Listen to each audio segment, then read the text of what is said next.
Positivismo. Poucas teorias foram do céu ao inferno de modo tão intenso como o positivismo. No final do século XIX, no auge de sua influência, intelectuais renomados orgulhavam-se de serem positivistas. Já no final do século XX, o positivismo tornou-se sinônimo de ingenuidade científica. Nem o céu nem o inferno é o lugar para as teorias filosóficas. O lugar delas é na Terra, junto aos homens e mulheres que as criaram, espelhando as imperfeições e as virtudes das coisas humanas. Há muito a criticar no positivismo, mas não devemos esquecer que a teoria foi abraçada por nomes imponentes do cenário intelectual contemporâneo.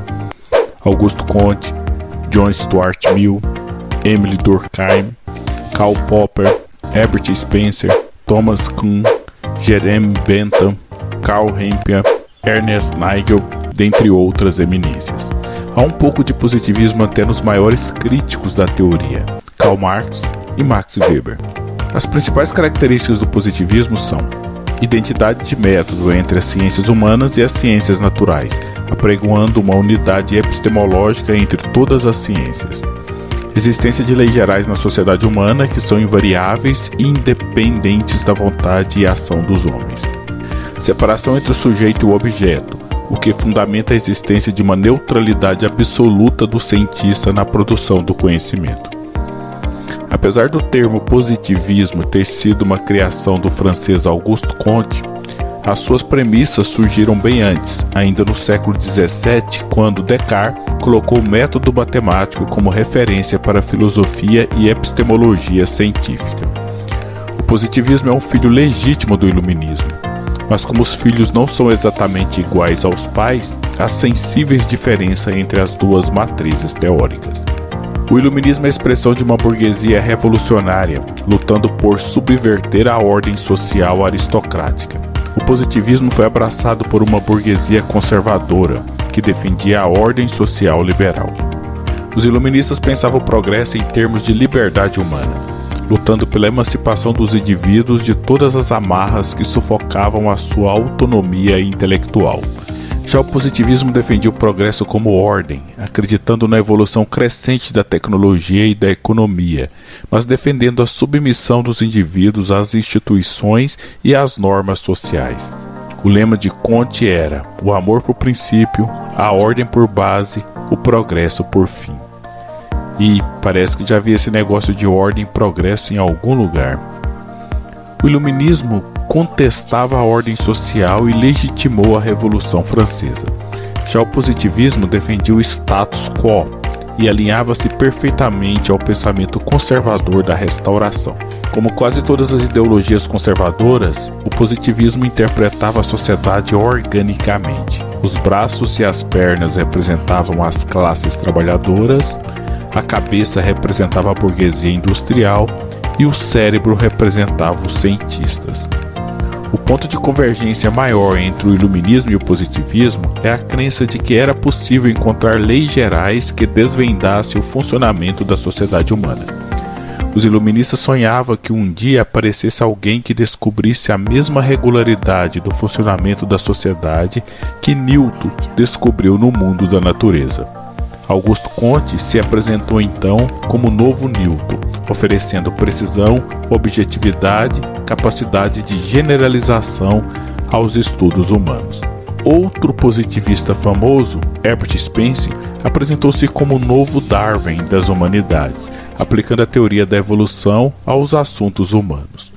Logo surgiu o darwinismo social, uma das mais nefastas teorias que já foram criadas pelos homens, que legitimou as ideias de eugenia, racismo, imperialismo, fascismo e nazismo.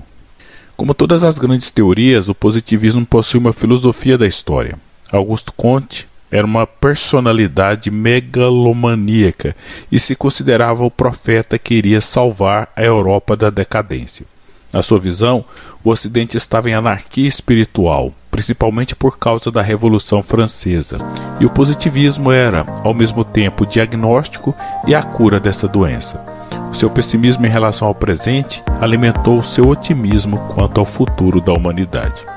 Inspirando-se nos escritos de Condorcet e Turgot, formulou a Lei dos Três Estados como princípio básico da evolução histórica. A humanidade passaria pelas seguintes fases: estágio teológico, marcado pelo predomínio da imaginação, no qual a explicação do mundo era feita por meio da religião. Estágio metafísico, marcado pelo predomínio da argumentação metafísica, sendo que as coisas do mundo são explicadas por ideais abstratos.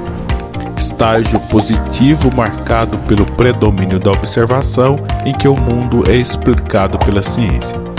Um exemplo demonstra a diferença no modo em que a humanidade interpretava o cosmos em cada fase. No estágio teológico, as estrelas eram concebidas como deuses. No estágio seguinte, foram vistas como um círculo perfeito, formado por éter, o material pelo qual são formados os entes superiores. No estágio positivo, a astronomia descobriu que as estrelas são bolas de gases, compostas principalmente de hidrogênio e hélio. O estágio positivo seria o domínio da sociedade industrial. Comte estava tão convicto da viabilidade desse novo tempo que chegou a pensar em um novo calendário composto de 13 meses de 28 dias para a sociedade futura. Comte era ateu, mas reconhecia a força simbólica e aglutinadora da religião. Levando ao pé da letra a frase de Voltaire de que, se Deus não existisse, seria preciso inventá-lo, ele inventa a religião da humanidade. É uma religião que tem templos, sacerdotes, dogmas, sacramentos, só não tem devoção a nenhum Deus. É uma religião de mentirinha, uma religião para ateus, com o objetivo de manter a coesão social a partir da imitação de rituais religiosos. O governo na sociedade positiva seria exercido por uma ditadura formada por sacerdotes cientistas. O futuro imaginado por Augusto Comte é uma espécie de Idade Média adaptada ao mundo industrial. É uma sociedade de ordens, uma sociedade autoritária e obcecada por símbolos de prestígio.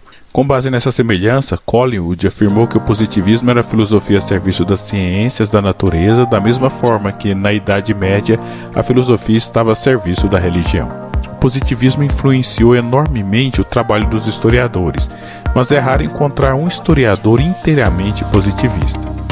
Grande parte dos historiadores, principalmente os historicistas realistas, concordavam com os positivistas a respeito de evitar que o objeto científico seja contaminado pelos valores do sujeito na pesquisa histórica, produzir um conhecimento objetivo e imparcial que seja como espelho da realidade. Mas os historiadores discordavam dos positivistas sobre fazer com que a história fornecesse material empírico para a sociologia encontrar leis gerais do funcionamento da sociedade. E os positivistas discordavam dos historiadores sobre a crença de que a função da história era meramente mostrar o que aconteceu no passado. Desse modo, pode-se contar nos dedos historiadores estritamente positivistas que se propuseram a encontrar leis gerais a partir da pesquisa histórica. Alguns deles são Henry Thomas Buckley, autor de História da Civilização na Inglaterra, defendia o pressuposto positivista da descoberta de leis gerais. Ele afirmou: em qualquer outro campo de investigação, reconhece-se universalmente a necessidade de generalização e vão se fazendo esforços louváveis no sentido de, a partir dos fatos particulares, chegar à descoberta de métodos que regem esses mesmos fatos.